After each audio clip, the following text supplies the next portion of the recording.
In today's video, I will be taking a look at a hypothetical 2024 presidential election matchup between Joe Biden and Donald Trump.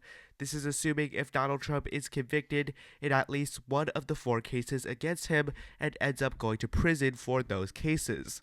Now, though this seems improbable and very much unlikely, there is a distinct possibility that this happens. Trump has 4 cases against him, and 2 have had a trial date set, most notably in the case brought by Alvin Bragg, the Manhattan District Attorney. The trial date is on April 15th, which is less than 2 weeks from now.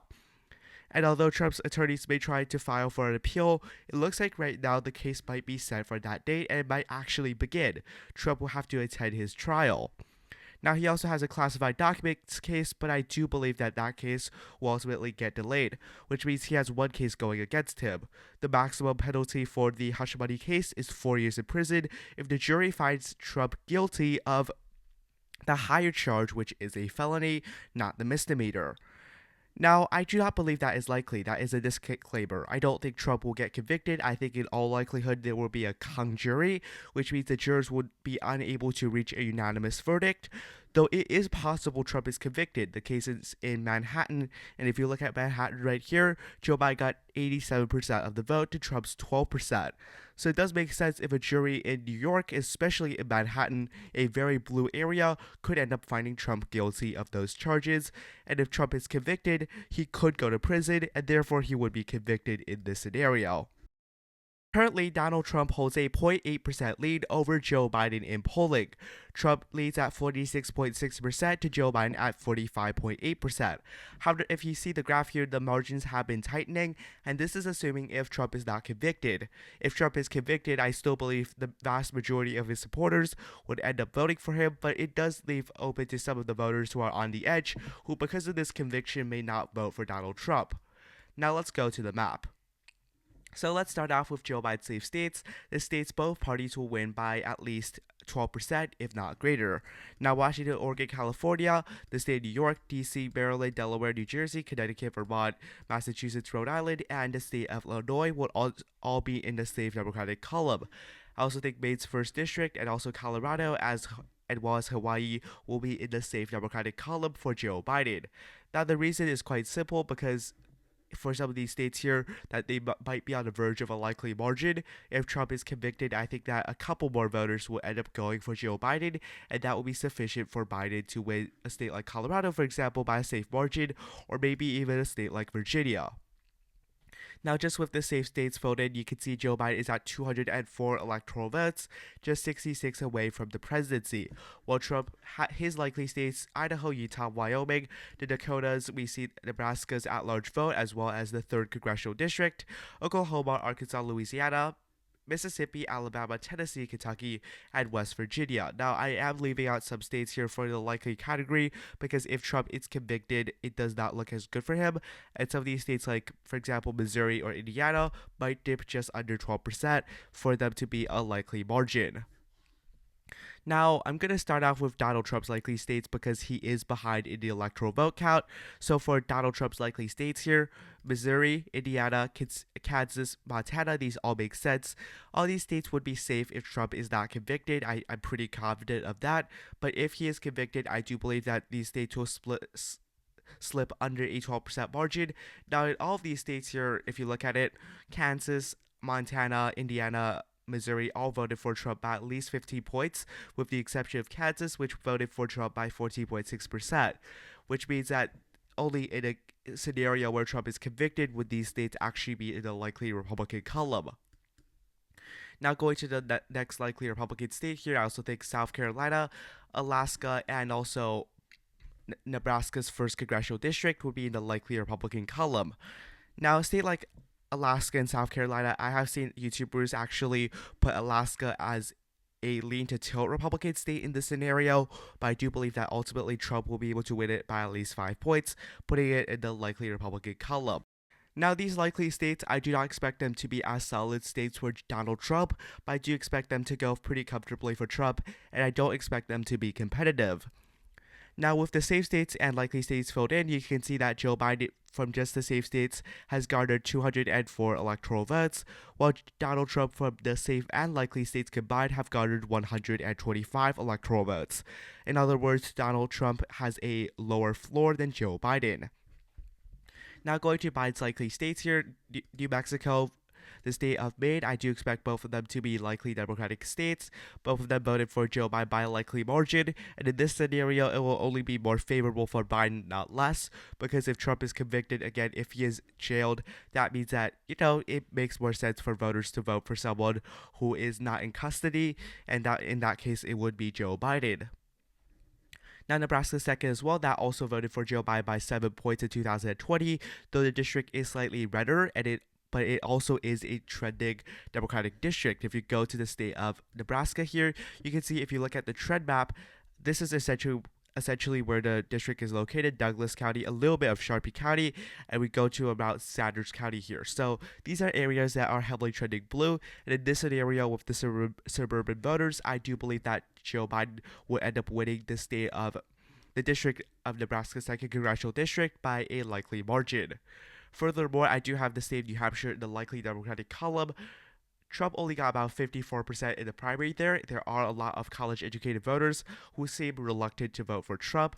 Trump lost the state by 7, so it makes sense that in this scenario, Trump will lose the state by at least a likely margin. Now going to the next state here, the state of Minnesota, we see a similar margin here for Joe Biden, 7.1%. This state has the longest Democratic voting history, and if you look at the shift from 2016 here, there's something remarkable. You see that the Minneapolis suburbs, which essentially has about 3 to 4 of the 8 congressional districts in the state of Minnesota, very, very populated. Almost half of the state's entire population is around the Minneapolis suburbs. These are heavily trending blue regions, and it only makes sense to see that if Trump is convicted, these areas with relatively white college educated, the group that Democrats have been improving on in the last couple of decades, will continue to trend blue and ultimately resulting in a likely victory for Joe Biden, which puts him at 226 electoral votes, just 6 shy of 232 electoral votes, what Clinton got in 2016. Next up is the lead Republican states for Donald Trump here. So Trump is at 125 electoral votes to Joe Biden, who is far ahead, 226 electoral votes. So the first area that I'm going to give to Donald Trump here is not a state, is the Maine 2nd Congressional District. Maine 2nd Congressional District here has trended towards the Republican Party by a remarkable margin in around the last 8 years. Joe Biden won the state by 9, but if you look at, for example, back in 2008 or 2012, Obama was able to carry the state by at least 15 points, if not higher. This is because of this rural congressional district that heavily trended towards Donald Trump back in the 2016 election. This district trended towards Donald Trump by more than 50 points over Hillary Clinton. Obama won this district by about 10 back in 2012. Trump won the district by almost 10 back in 2016, which is a remarkable shift. And although that Donald Trump being in prison is not going to be the best prospect for him, I do expect this heavily rural district to sympathize with Donald Trump and end up going for Donald Trump by a lead margin, despite being a solid blue district just about 2 decades ago. Now the next states here are the states of Iowa and Ohio. Both of these states, again, kind of similar situation to Maine's 2nd Congressional District, heavily trending red areas. Now this, unlike Maine's 2nd Congressional District, these areas were always competitive, especially the state of Ohio. Pretty much no Republican presidential candidate has won this election without winning the state of Ohio. And the state of Ohio was a bellwether for 60 years before breaking that status in 2020, voting for Trump by 8%, despite going to Joe Biden in the presidential level. The Electoral College went for Biden, and so did the popular vote. Now, if you look at the trends here, you see that Democrats have overperformed in some of the Cincinnati regions and the Columbus regions. But the reason that Trump is able to do so well here is because of the rural counties. Just look at some of the shifts here. Pike County, 12% shift towards Donald Trump. Vincent County, 9% shift to Donald Trump. Now, these areas may seem insignificant, 5,000 votes here, 10,000 votes here, 30,000 votes here. But when these small pockets end up adding up, you see these small circles, there's a lot of them, and ultimately they add up to a lot.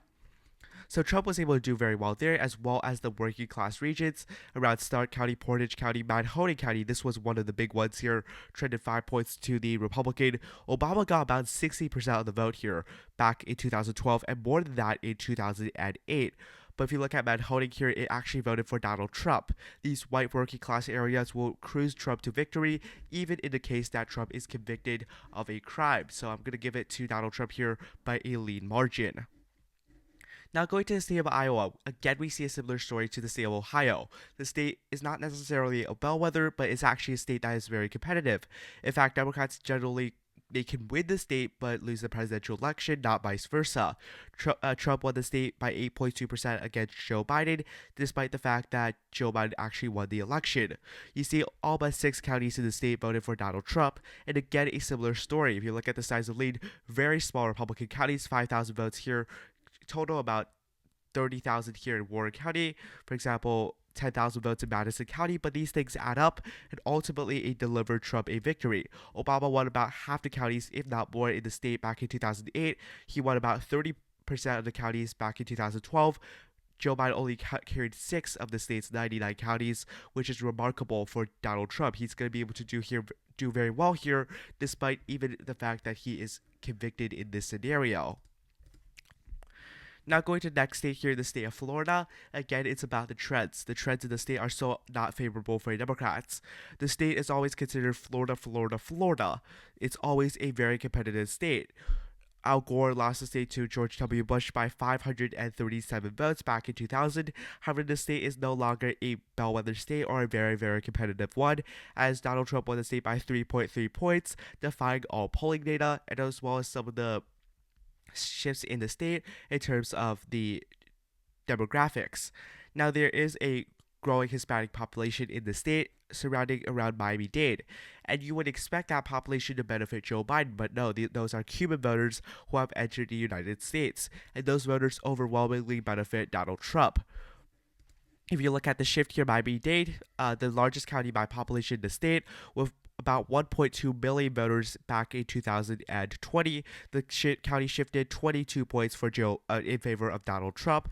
We saw that there were a couple counties here around Jacksonville, as well as some of the panhandle counties, the more populated ones, such as Escambia County and Santa Rosa County, shifting blue, but those areas just cannot overturned the remarkable shifts in towards the Republican Party in Miami-Dade, as well as some of the bordering counties like Broward or Palm Beach. These are reliably blue areas that have trended heavily towards Donald Trump, and even if Trump is convicted, I do believe that, again, we're going to see Trump end up winning the state of Florida by a lead margin. That gets Donald Trump to 179 electoral votes against Joe Biden, who is still at 226 electoral votes. Now going to the lead Biden states here. So first off, I'm going to go with the state of Wisconsin. Now, Wisconsin held a primary election just yesterday. And if you look at the results here, Joe Biden got 506,000 votes, essentially 507,000 votes if you round up, and about 88.6% of the votes. Now, you might say that is not that good for an incumbent, right? An incumbent supposed to be getting 90-something%, and there was still a substantial amount of uncommitted voters. However, if you look at the Republican primary, Trump was unable to crack even 80% of the vote. He was at 79.2%, and although he's not a technical incumbent, he is someone who is essentially uncontested in this primary. You can see that Haley, his second place challenger, got 12.8%. Furthermore, despite the Democratic primary overall having a slightly lower turnout, we see that Joe Biden got more votes than Donald Trump, which is a promising sign for the Biden campaign. Furthermore, this is if Trump is convicted, and Biden did win the state back in 2020, though by the skin of his teeth of about 20,000 votes. Now, what is really problematic here for Donald Trump is the wild counties, right? Waukesha County, Washington County, and Ozaukee County. These areas pretty much dropped 33,000 votes from Trump's total, or some other Republican like Mitt Romney or John McCain's total back in 2008 or 2012 or even 2016, despite the fact that those Republicans did worse in the state of Wisconsin than Donald Trump. And those are the big problems for the Trump campaign, because Waukesha County itself is very populated. More than 260,000 votes cast for just Joe Biden and Donald Trump, the two major candidates alone. So this is a big problem, right?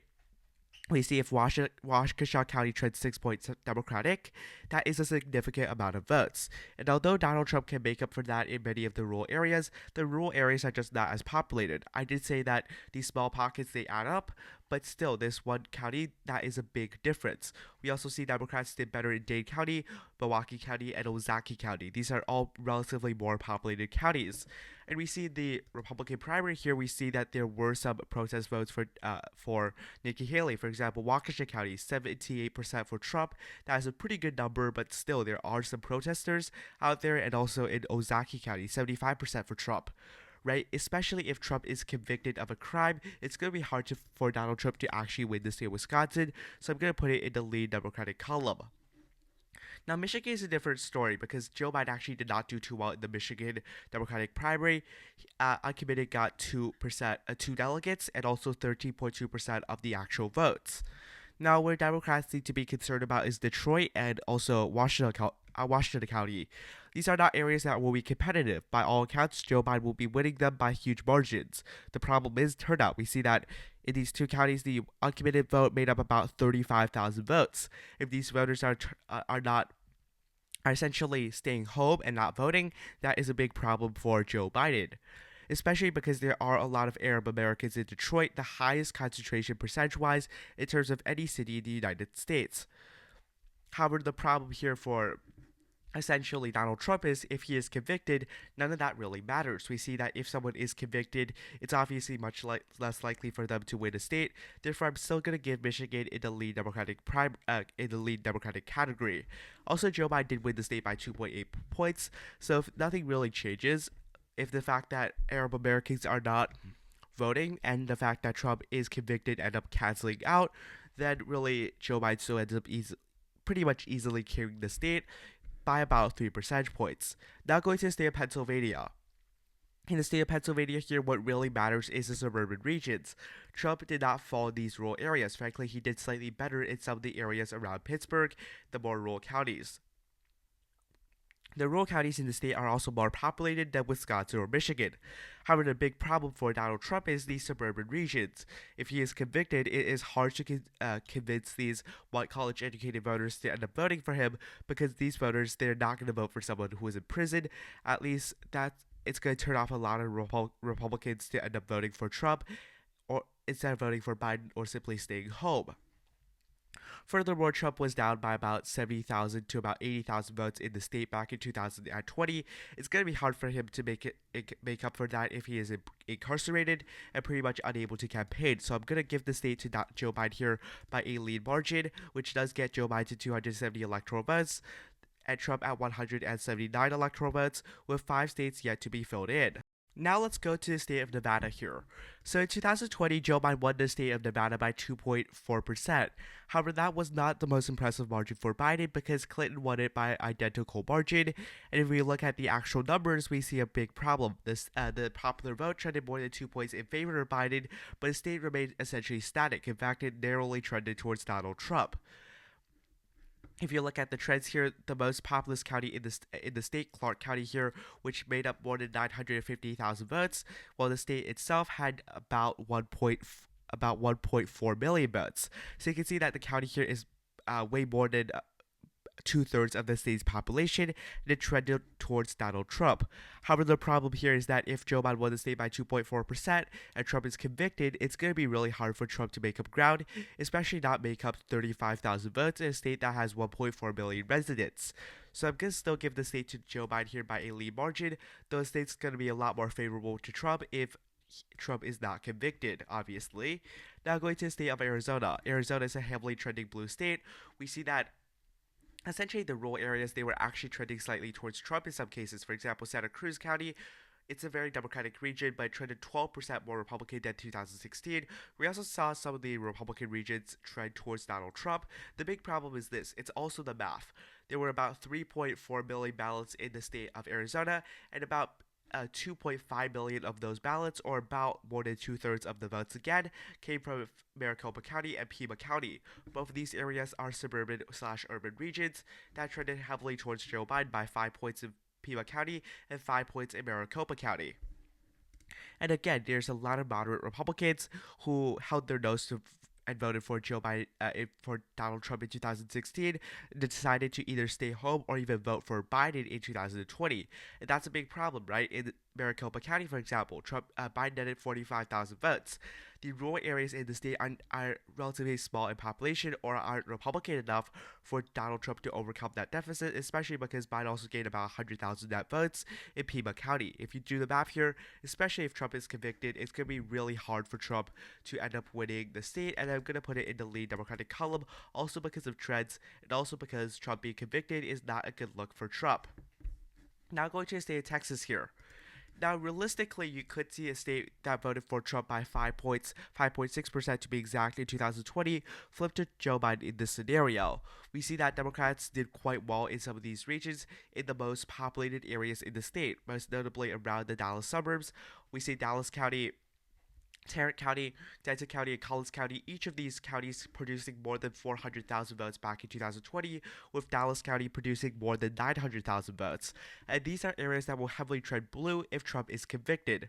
But you see the arrows here. You see a big problem for Donald Trump, for Joe Biden. It is these Hispanic counties that heavily trended towards Trump back in 2020. For example, a county like Starr County trended 55 points to the Republican Party. Now, I can say that in a state like Texas, for example, with more than 11 million votes, a county like Starr County, with just less than 20,000 votes, isn't going to make that large of a difference. The problem here is that there's a lot of these small bubbles in the state. And when you look at each one of these counties, for example, Kennedy County, only 200 votes in this county in total. So you could say these are neglectable margins. The problem is there are a lot of these counties in the state, specifically the larger ones, Webb County and Hidalgo County. These counties make up about 260,000 votes. When these areas are consistently trending towards the Republican Party, it makes the math harder for Democrats. After all, Biden lost the state by more than 600,000 votes. It's kind of hard for Democrats to gain that, even if Trump is convicted, because of these Hispanic regions. Democrats will definitely do a lot better in Harris County, Austin County, Bear County, as well as the Dallas-Fort Worth region, but it won't be enough. I do believe that Trump, with a lot of rural counties in the state, will ultimately end up winning the state of Texas here by a tilt margin. Now going to the state of Georgia here. Now, if you look at the polling, you can see that the state is expected to flip to Donald Trump in November. However, if Trump is convicted, the story is not that simple. In 2020, the state shifted more than 5 points towards Democrats, and Joe Biden was the first Democrat to win the state of Georgia in 28 years. It all came down to the Atlanta regions, again with white college-educated suburban voters who resented Trump, and although some of them were lifelong Republicans, they ended up voting for Joe Biden. Now, a great example of that is Gwinnett County. More than 410,000 votes were cast in this county, and Joe Biden got 58%. If you look at Mitt Romney or John McCain, both of these men actually won this county. And if you look at the 2016 numbers, the county shifted 12 points to Joe Biden, meaning that Clinton only won the county by 6%. This is the type of region where Trump has troubles in, and if Trump is convicted, a lot of these white college-educated voters who may have voted for Trump in 2016 and even voted for Trump in 2020 will be reluctant to vote for Trump or just vote for Biden once and for all, and end up swaying the state towards the Democratic Party. After all, again, being convicted is not a great character attribute to be winning a state by, and therefore I'm going to put the state of Georgia in the lead Democratic column, because after all, Joe Biden was able to win the state back in 2020. So if Trump is convicted, it makes a lot of sense that Trump will be winning this. Trump won't be winning the state in 2024, and I do believe that again the trends would be enough for Democrats to win it by a lead margin. Now, finally, going to the state of North Carolina here. North Carolina is a state where Joe Biden did not win in 2020, though this was the only state that Trump carried without winning the majority of the vote. Now, the state also came down for ultimately for Donald Trump, but although Biden was able to improve out of Hillary Clinton's margin by about 2 points, the state ultimately went red because of some of the trends in the rural areas. Again, we're talking about this the entire video. These small counties, regardless Democratic or Republican, although they're not very populated, they're very small bubbles compared to areas like, for example, Wake County or Mecklenburg County. These small bubbles, they ultimately matter, and they ultimately gave the state to Donald Trump here by just about 80,000 votes. The problem here for Donald Trump is if he is convicted, there's going to be a lot of white college educated voters who voted for Trump in 2020 or just stayed home and did not vote. If Trump is convicted, they're going to vote for Joe Biden in 2024. And we see that there were a lot of Democratic trends in this direction. You see, for example, Wake County. This is a white college-educated region in a lot of the suburbs. Or for example, Mecklenburg County and its suburbs. The suburbs, the Union County, Caramus County, and also Gaston County. These are all Republican regions, but they ultimately trended towards Joe Biden by a sufficient margin. If the state trended by to Democrats by this margin across the entire state, then Democrats would have actually won the state. And again, we see this trend here, right? There's sufficient voters in the state to end up not voting for Donald Trump or voting for Joe Biden for the state to end up flipping if Donald Trump ends up being convicted of any crimes. And if he's in prison, again, these voters, they're not going to vote for him. Even if they don't vote for Joe Biden, they might stay home or vote for someone like RFK or someone like the Constitution Party or the Libertarian Party. That's going to be sufficient for Joe Biden to win the state again by a lead margin. Now the summary here. So again, if you missed the disclaimer, I'm not saying that Trump will be convicted. I think that he will not be convicted of any crime before November, and that he will not be convicted of any crime in general. However, if he is convicted here, you do see that Joe Biden does win the Electoral College, 319 Electoral College votes to 219 for Donald Trump. It's essentially the identical map of 2020, except you do see the state of North Carolina flip, and the margins go down for Donald Trump in the areas he won in 2016, and go up for Joe Biden in the areas Joe Biden won back in 2020. Now, the summary here is that if he is convicted, obviously there's going to be a lot of moderate voters, independent voters, voters who are not decided that will ultimately vote for Joe Biden out of fear that someone who is in police custody would end up winning the presidential election. This election, if you look at the Electoral College map, it's actually still somewhat competitive, and this is essentially a best case scenario for Joe Biden if Trump is convicted. Now, if you want to look at a video where Trump wins the Electoral College map, it's based on polling. You can click over here, and if you want to subscribe, you can click over here. Thank you for watching. Have a nice day. Goodbye.